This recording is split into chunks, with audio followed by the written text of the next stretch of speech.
Hello बच्चों, class 12 mathematics के हमारे 3 चैप्टर पूरे हो चुके हैं। आज हम पढ़ेंगे चौथा चैप्टर, लेकिन यह है chapter number 1, relations and functions, संबंध एवं फलन। इसमें आज का जो टॉपिक रहेगा हमारा, ये संबंध पर रहेगा। रिलेशन या संबंध, रिलेशन। सबसे पहले इसको होता क्या है वो समझा देते हैं। वह कथन जिसके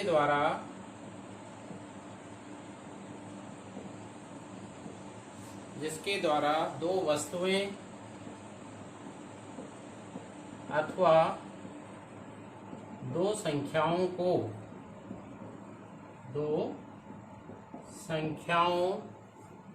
संख्याएं एक दूसरे से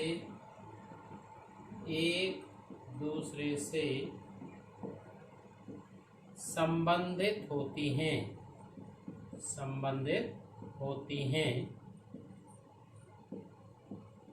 संबंध कहलाता है।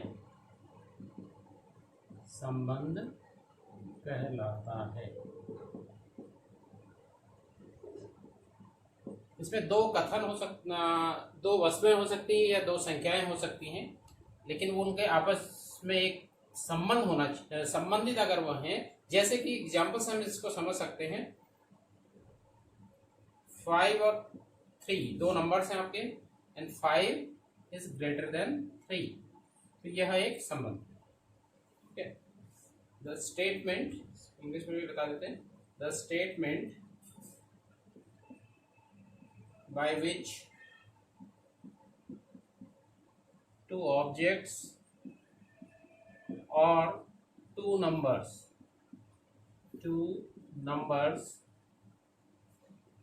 are related is called a relation. एक एग्जाम्पल समझ में आपके आ गया होगा। ऐसे ही हम और एग्जाम्पल से इसको समझ सकते हैं। मान लीजिए एक लाइन है L और एक दूसरी लाइन है M, ये एक दूसरे के पैरेलल हैं, तो line L and line M parallel to each other, ये भी एक मैथमेटिकल रिलेशन है। इसी प्रकार से हम अगर सेट्स की बात करें, A is a subset of B, यह भी एक रिलेशन है। तो यह है रिलेशन की डेफिनेशन। इसके बाद हम पढ़ेंगे टाइप्स ऑफ रिलेशंस। संबंधों के प्रकार या टाइप्स ऑफ रिलेशन में जो पहला टाइप है, यह है रिक्त संबंध या एम्प्टी रिलेशन। इसकी डेफिनेशन में लिख देता हूं। A relation R in the set A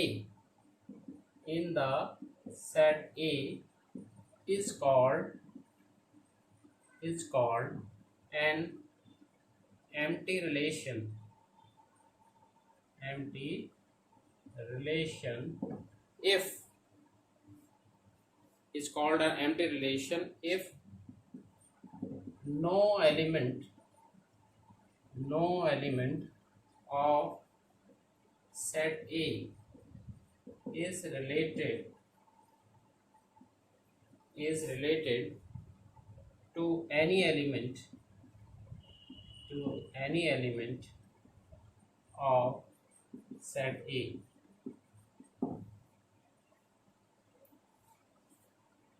समुच्चय A का वह संबंध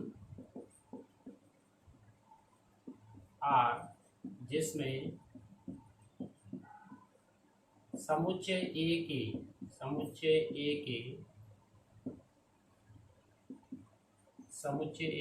किसी भी अवयव का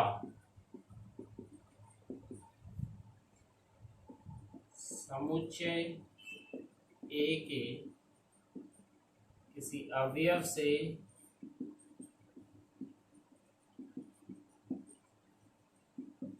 कोई भी संबंध नहीं होता। नहीं होता, रिक्त संबंध कहलाता है, रिक्त संबंध कहलाता है। समझ लीजिए इसको। समुच्चय ए का वह संबंध, समुच्चय ए की हम बात कर रहे हैं, समुच्चय ए का वह संबंध आर जिसमें समुच्चय ए के किसी भी अवयव का समुच्चय ए के किसी भी अवयव से कोई संबंध नहीं होता, उसको बोलते हैं रिक्त संबंध। या relation R in the set is called an empty relation if no element of set A is related to any element of set A. इस संबंध को हम फाई से डिनोट करते हैं, और कोई भी संबंध ए क्रॉस ए कार्तीय गुणनफल जो होता है कार्टेशियन प्रोडक्ट का सबसेट होता है, यह हमेशा होगा। जैसे एक एग्जाम्पल से इसको समझते हैं। ए एक सेट है, हम मान के चलते हैं, इसके एलिमेंट हैं 1 2 3 4 5, 1 2 3 4 5 इसके एलिमेंट है। एक संबंध मैंने लिखा है, एक रिलेशन हम लिखते हैं X Y such that x minus y equal to 10, x y such that x minus y equal to 10 for every x y belongs to a। ये जो x y हैं ये a से लिए गए, मतलब x और y की जो वैल्यू हो सकती है वो 1 2 3 4 5 हो सकती है। तो अब कोई भी दो नंबर्स अगर यहाँ से लेके चलेंगे, उनका जो डिफरेंस है वो 10 नहीं होता है। तो यहाँ पर जो संबंध बन रहा है ये इसकी वैल्यू 5 है, ऐसा कोई भी संबंध, इस संबंध को हम बोलते हैं नल, ये एम्प्टी रिलेशन बोलते हैं, रिक्त संबंध बोलते हैं, क्योंकि यहाँ पर ऐसी कोई भी ऐसा पेयर नहीं आ सकता जिनका डिफरेंस 10 होता है।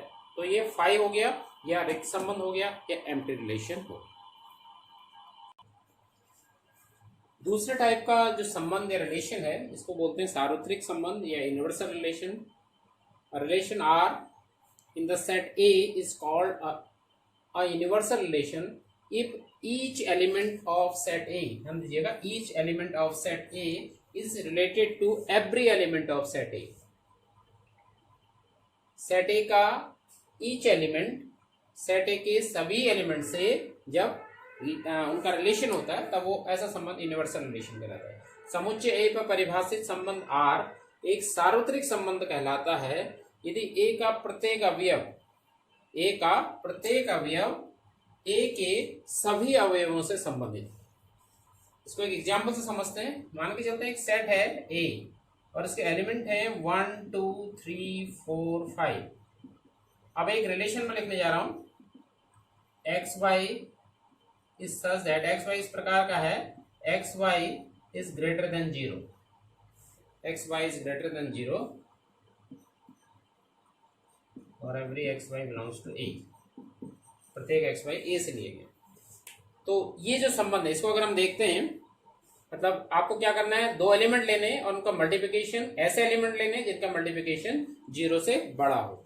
अब हम 1 के साथ पहले इसी 1 को ले लेते हैं, 1 into 1 greater than 0, 1 into 2, 1 into 3, 1 into 4, 1 into 5, 2 into 3, 2 into 4, 2 into 5, ऐसे सब अगर आप ले लेंगे सभी 0 से बड़े होते हैं। तो यहाँ पर ये इसमें जो आएंगे कार्टेशियन प्रोडक्ट ए क्रॉस ए के जितने भी एलिमेंट हैं वो इसमें आ जाएंगे। तो ये जो यहाँ पर जो संबंध है ये हो गया यूनिवर्सल रिलेशन या सार्वत्रिक संबंध। तीसरे टाइप का जो संबंध रिलेशन है वह सतुल्य संबंध, रिफ्लेक्सिव रिलेशन। अब ये क्या है, इसको समझने वाली बात है।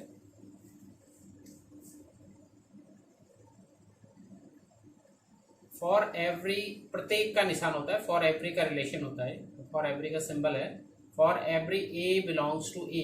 एक सेट है, ए जो गिवन सेट ए है और ए उसका एलिमेंट है, यदि ए का मतलब ए का ए से रिलेशन हो, ए बिलोंग्स टू आर, ऐसा हो जाए। यदि किसी रिलेशन में for every A belongs to capital A उसमें आर से संबंधित हो, आर का एक अवयव हो, तो ऐसे संबंध को हम सतुल्य संबंध कहते हैं। जैसे एक एग्जांपल से समझ सकते हैं हम इसको, ए मान लो एक सेट है 1 2 3 और आर देखिए 1 1 हमने ले लिया, तो 1 2 1 3 2 2 2 3 एंड 3 3। ये इसका एग्जांपल है। आप देख सकते हैं ए के जो एलिमेंट है 1 2 3। अब ए का 1 का 1 से 1 का रिलेशन है, ये रिलेशन आ रहा है 1 1। 2 का 2 से रिलेशन है, 2 2 भी आर को बिलोंग कर रहा है। ऐसी 3 3 भी आर को बिलोंग कर रहा है। आप इनको देख सकते हैं, 1 1 आर को बिलोंग कर रहा है, ऐसी 2 2 भी इसको बिलोंग कर रहा है और 3 3 भी इसको बिलोंग कर रहा है। मतलब ये तीनों इससे संबंधित हैं। तो ये जो गिवन रिलेशन है, ये जो दिया हुआ संबंध है, यह एक स्वतुल्य संबंध है या एक रिफ्लेक्सिव रिलेशन है। इसके बाद सिमेट्रिक रिलेशन, सममित संबंध क्या होता है, इसको समझने वाली बात है।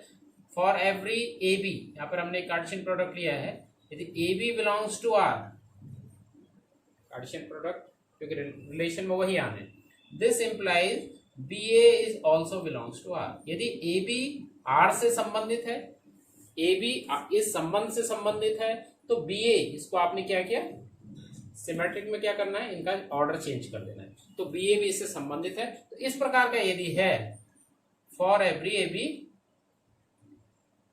ये फॉर एवरी मैंने पहले ले लिया, for every A B belongs to R, B A को भी आर से संबंधित होना चाहिए।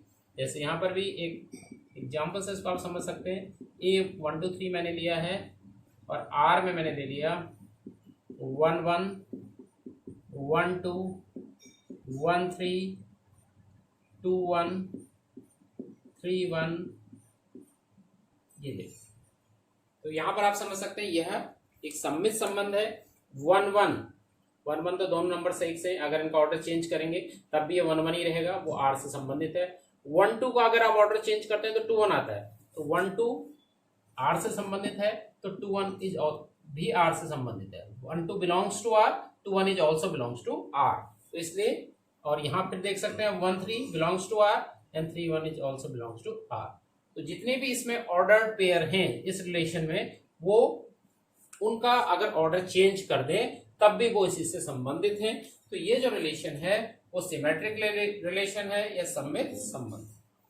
नेक्स्ट टाइप होता है संक्रामक संबंध या ट्रांजिटिव रिलेशन। इसमें क्या करते हैं, ये कैसा होता है इसको समझ लीजिए।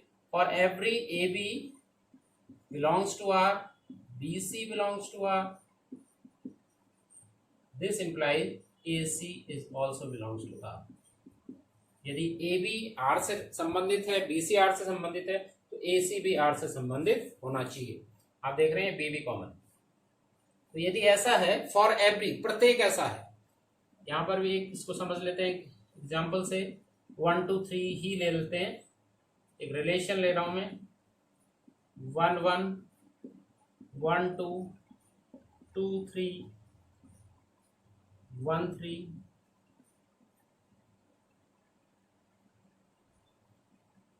2 2 2 2, ऐसे ही हम ले सकते हैं। इतने ही लेते हैं, इसी से समझ। तो 1 1 1 से कोई मतलब नहीं है, ए बी में अलग अलग लेके चलना। जैसे 1 2 बिलोंग्स टू आर और 2 ये सेम है, तो 2 3 बिलोंग्स टू आर, तो 1 3 को आर से बिलोंग होना चाहिए। 1 3 भी यहाँ पर है, ठीक है। 1 2 belongs to R, 2 2 belongs to R, तो 1 2 तो हो ही गया। 1 1 belongs to R, 1 3 belongs to R, 1 3, ठीक है। तो इसमें ये सारे जितने भी इसके इस रिलेशन को करने के लिए जितने भी फॉर्मेलिटीज है, मतलब for every A B belongs to R, B C belongs to R, अगर दो ऑर्डर पेयर इस प्रकार से है कि ए बी आर से संबंधित है, फिर बी इधर लेके आना है आपको, B C belongs to R, तो ए सी भी बिलोंग्स टू आर। ऐसा यहाँ पर हो रहा है कि ये सारी जितने भी इसकी प्रॉपर्टीज है उसको फुलफिल कर रहा है। तो यह एक ट्रांजिटिव रिलेशन है या एक संक्रामक संबंध है, ये समझ पड़ेगा। अभी एक्सरसाइज हम करेंगे तो इसको और अच्छे से क्लियर कर लेंगे। इसके बाद नेक्स्ट टाइप है, लास्ट टाइप यहाँ पर बताएंगे, तुल्यता संबंध या इक्विवेलेंस रिलेशन। अब मान के चलते कोई रिलेशन आर है, ये जो रिलेशन है ये आपका रिफ्लेक्सिव है, सिमेट्रिक है और ट्रांजिटिव है, तीनों।